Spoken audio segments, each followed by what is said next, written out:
Indonesia memiliki catatan sejarah dengan rentang waktu yang cukup panjang. Pada masa Hindu-Buddha, sumber sejarah yang dapat diacu adalah prasasti, naskah dan catatan orang asing yang pernah singgah di Indonesia. Sumber sejarah semakin beragam dan makin lengkap pada masa Islam kolonial. Sumber sejarah tersebut mengisahkan berbagai aspek kehidupan sosial di Indonesia.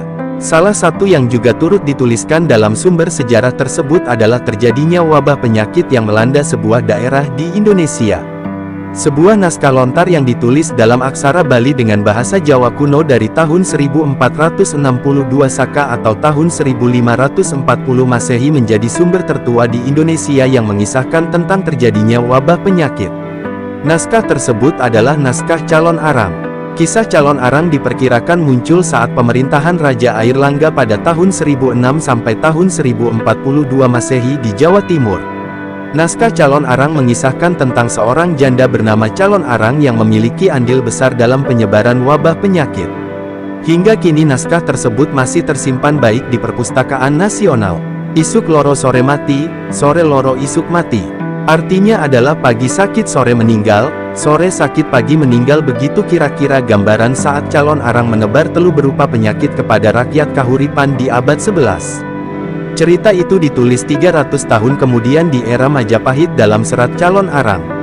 Pandemi COVID-19 yang kini mewabah seakan kembali mengingatkan sebagian orang pada sosok janda yang berasal dari desa Gira itu. Calon Arang akhirnya tewas di tangan Empu Baradah yang diminta oleh Airlangga untuk mengalahkannya.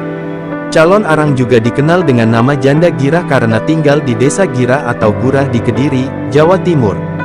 Ia memiliki anak perempuan cantik bernama Ratna Manggali.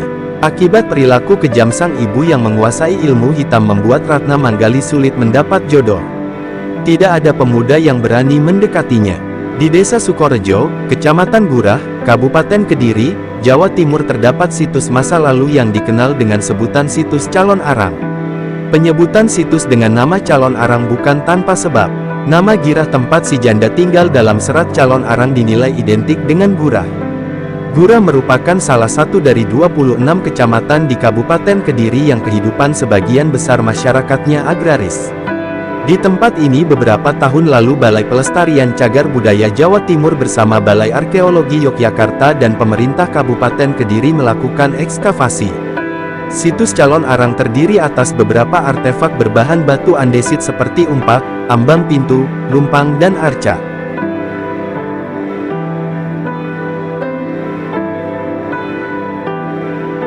Setelah ekskavasi maka Balai Pelestarian Cagar Budaya Jawa Timur kembali menata situs tersebut. Penataan dilakukan karena saat itu muncul konflik di masyarakat terkait keberadaan bangunan baru di area situs yang tidak ada hubungannya dengan situs tersebut. Sebelumnya situs yang lokasinya berada 13 km atau jarak tempuh di sisi timur laut kota Kediri itu juga sempat mendapatkan perlakuan jahil dari orang tidak dikenal. Beberapa kali situs ini diwarnai aksi vandalisme hingga membuat pihak berwenang turun tangan. Keterkaitan Calon Arang dengan Kediri khususnya desa Sukorejo dan kebenaran legendanya ditelisik oleh sejarawan dan menyebut ada dua sumber yang bisa digunakan untuk menganalisis. Pertama dalam serat Calon Arang itu sendiri. Selain ada kesamaan nama Girah dengan Gurah, ada juga jejak Durga Puja atau pemuja Durga di kawasan itu. Tidak jauh dari situs Calon Arang terdapat Candi Tegowangi. Di candi itu terdapat relief Sudamala dengan Durga sebagai tokoh. Kalau begitu pada masa silam di situ terdapat penganut Durga Puja.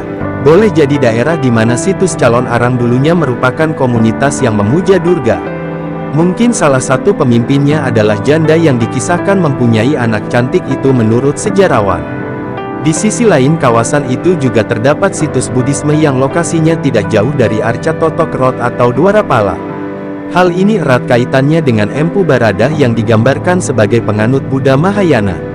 Selain serat Calon Arang, sejarawan menyebut ada data tekstual berupa prasasti Pucangan berangkat tahun 1041 atau 1042 Masehi yang dikeluarkan Airlangga.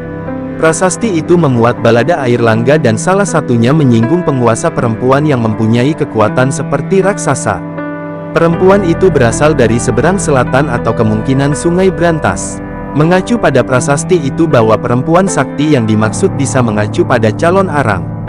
Sementara tempatnya yang berada di selatan Brantas bisa berarti Kediri tetapi juga daerah lain seperti Tulungagung. Di Kabupaten Tulungagung sendiri terdapat sebuah daerah yang memiliki banyak praktisi spiritual. Jadi selain Kediri juga ada klaim Tulungagung yang menjadi asal calon arang.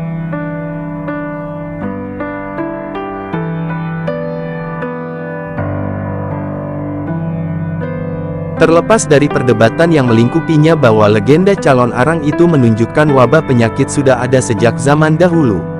Entah itu yang muncul secara wajar ataupun rekayasa seseorang.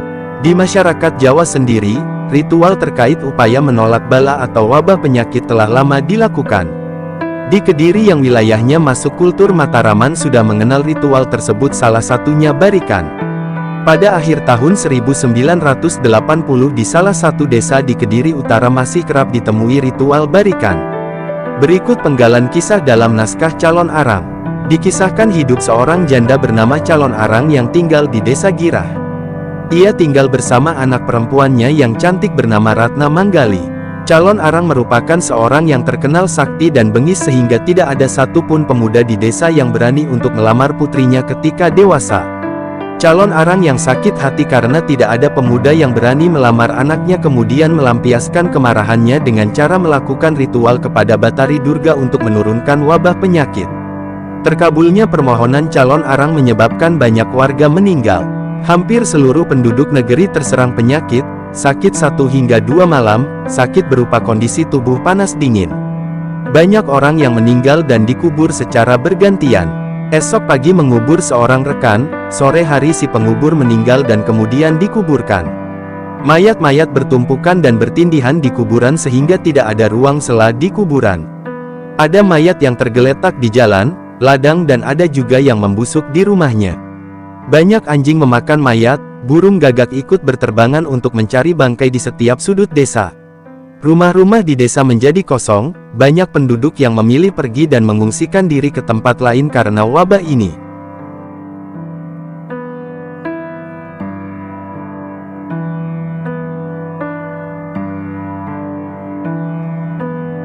Menyadari hal itu Raja Airlangga kemudian mengirim sejumlah pasukan untuk menyerang Calon Arang. Usaha penyerangan tersebut gagal karena kesaktian Calon Arang yang tak bisa ditandingi.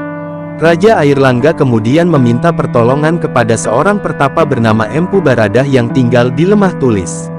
Sang petapa kemudian mengutus muridnya yang bernama Bahula untuk menikahi putri Calon Arang yaitu Ratna Manggali. Bahula yang diterima menjadi suami Ratna Manggali kemudian mengetahui bahwa Calon Arang selalu membaca sebuah kitab dan melakukan ritual di kuburan.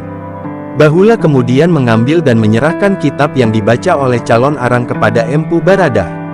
Singkat cerita Empu Baradah kemudian menyuruh Bahula kembali ke Girah dan ia pun kemudian menyusulnya. Ia kemudian melawan Calon Arang dan berhasil menghentikan kutukan Calon Arang kepada seluruh penduduk. Cerita Calon Arang menjadi petunjuk dalam sejarah kuno di Indonesia tentang terjadinya wabah penyakit yang menelan banyak korban. Kisah ini menjadi legenda yang berkembang di Jawa Timur dan Bali. Sementara dalam tradisi Bali, kisah Calon Arang dipertahankan dalam grubuk atau geguritan yaitu tradisi lisan yang dihidupkan dari mulut ke mulut atau dalam tataran akademis disebut dengan folk literatur. Dalam periode kekinian cerita Calon Arang merupakan cerita rakyat yang paling banyak dikisahkan kembali dalam berbagai genre seperti novel, drama, komik, sendratari bahkan film animasi. Memasuki masa Islam kolonial sumber sejarah ditulis semakin lengkap dan rinci. Tidak hanya terbatas sumber lokal saja, catatan orang asing juga mulai banyak yang mengisahkan kondisi sosial di Nusantara. Kejadian wabah penyakit pun tak luput ditulis oleh para penjelajah dalam catatan perjalanannya. Kisah tersebut kemudian diringkas kembali oleh para sejarawan yang membahas mengenai kejadian wabah penyakit di Asia Tenggara.